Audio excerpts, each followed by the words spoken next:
So I wouldn't normally, but I'm going to call this out because this is precisely the error that people make when they are doing Bible studies. When I did my video before about, yesterday, about the Babylon's not a system, quote unquote system, it's a city, the seat of the beast's kingdom.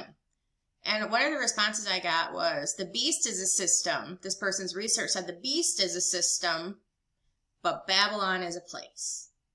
So this person's research is obviously not self-contained within the Bible, because you can't come away with thinking that something is a system since the word system is never in the Bible.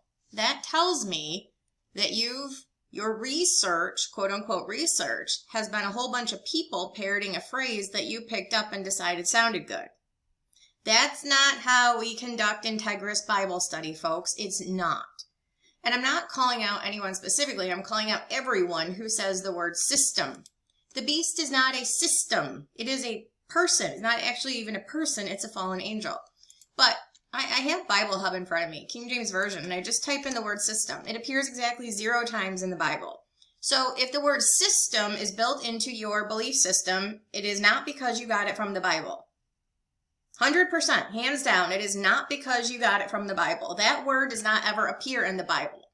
So I am going to disregard your statement 100% of the time when you say, my research shows, or my research concludes, anything is a system.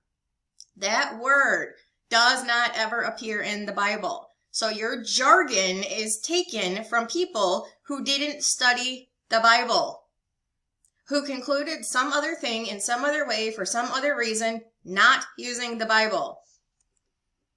Revelation 17:8. The beast that thou sawest was and is not, and shall ascend out of the bottomless pit and go into perdition. They that dwell on the earth shall wonder, whose names were not written in the book of life when they behold the beast that was and is not and yet is.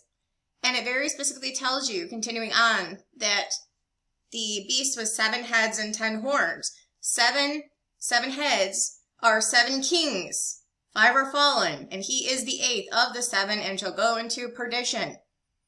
There is nothing that tells you this is anything other than a singular entity. Okay? So the beast is in the bottomless pit. Okay?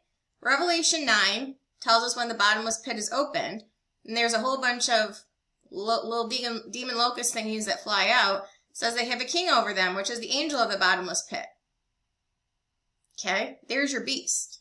But if you didn't know that, let's take that over to Revelation 11, where the beast is actually ascending out of the bottomless pit. Revelation 11:8, 11:7. When the 2 witnesses shall have finished their testimony, the beast that ascendeth out of the bottomless pit shall make war against them and shall overcome them and kill them. Are they killed by a system?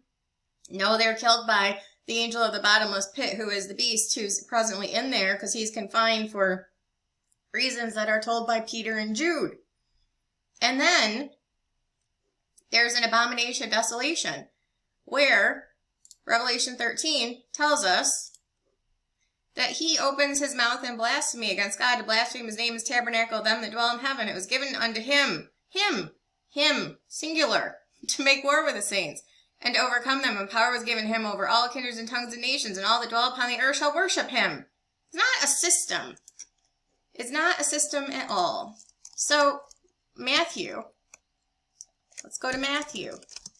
One of the places that tells us about the abomination. When you shall see the abomination of desolation spoken of by Daniel the prophet stand in the holy place, then flee. Okay, what is the abomination of desolation spoken of by Daniel the prophet? Well, we know when it will happen. Daniel 9. In the midst of the week, right here, he shall cause the sacrifice. He, singular, he is a person. It's not a person, it's an angel, like Revelation told us, but it's a singular entity. He shall cause the sacrifice and the oblation to cease, and for the overspreading of abominations, he shall make it desolate. Okay? And then what actually is the abomination of desolation? Daniel 11:36. The king, yes, the king of the locust, the angel of the bottomless pit, after he rises out of it, shall do according to his will. He shall exalt himself and magnify himself above every god, shall speak marvelous things against the God of gods, and shall prosper till the indignation be accomplished, for that is determined shall be done.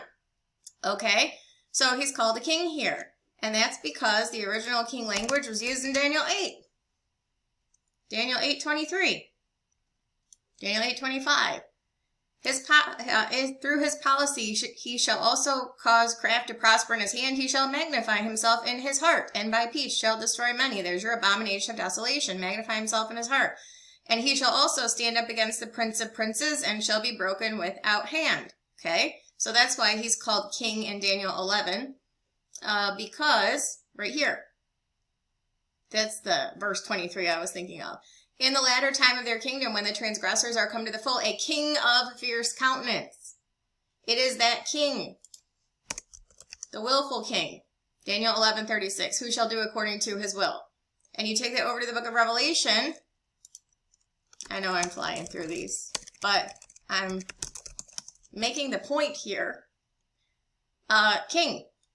Had a king over them, the willful king, the king of fierce countenance, the angel of the bottomless pit, who is in there because Revelation 17 says, the beast that thou sawest was and is not. Yeah, because he's in the bottomless pit and shall ascend out of it. Revelation 11:8, for the express purpose of killing overcoming and killing the two witnesses. And all the world shall wonder after him, whose names are not written in the book of life. Final place we talk about shall go into perdition. Perdition is the Greek word Apollyon. I'm actually going to show you this. Bible Hub, Revelation 11:8, 17:8. Lexicon.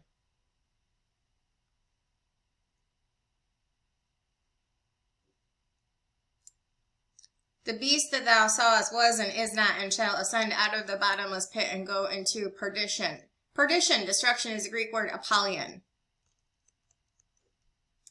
So for anyone to mistake that is anything other than Revelation 9:11's Apollyon, this is exactly what the Bible is telling you. It's a fallen angel named Apollyon, who is presently in the bottomless pit, who's going to come out of it, commit the abomination of desolation, send the Jews fleeing, and then rule as an evil dictator for the last 3.5 years. How anyone with any legitimate Bible study could say that the beast is a system is flat out foolish and is unstudied. Don't say such things.